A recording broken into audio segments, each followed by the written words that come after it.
দেখুন, বুদ্ধি থাকলে মানুষ কোথাও আটকায় না, এটাই তার বাস্তব উদাহরণ সাইকেল থেকে মোটর সাইকেল বানানো। এখন আপনাদের দেখাবো, দেখুন কিভাবে একটি সাইকেলকে মোটর সাইকেল বানানো হয়েছে। দেখুন কি আজব এক জিনিস, সাইকেলটাকে মোটর সাইকেল বানানো হয়েছে। এই সাইকেলটা দেখুন, সাইকেলটা একদম নিচে কিন্তু সাইলেন্সার লাগানো। এই যে দেখুন, লক্ষ্য করুন একদম নিচে, এবং উপরে দেখুন একটা ট্যাঙ্কি লাগানো। এই ট্যাঙ্কিতে কিন্তু 200 টাকার বেশি পেট্রোল নেওয়া যায় না, এবং মাঝখানে দেখুন ইঞ্জিন লাগানো, খুব সুন্দরভাবে ফিটিং করা, এবং পিছে যে চাকায় এখানে অনেক গিয়ার টেল লাগানো আছে। দেখুন খুব সুন্দর একটি সাইকেল। সাইকেলে দেখুন পেট্রোল ঢোকানো হলো। আমি এখন ভাইয়ের সাথে কথা বলবো, আসলে সাইকেলটার এটা তৈরি করতে কত টাকা লেগেছে।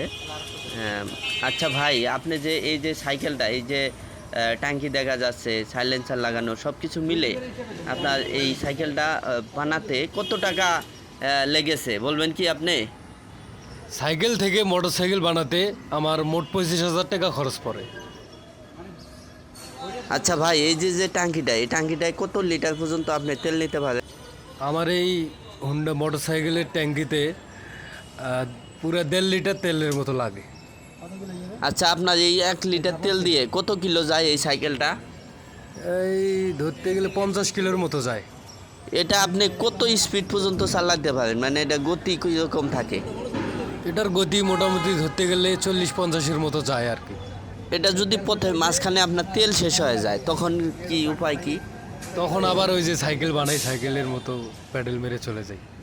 এটা কি রাস্তাঘাটে পুলিশ কখনো আটকায়? না না, পুলিশ আটকায়নি কখনো।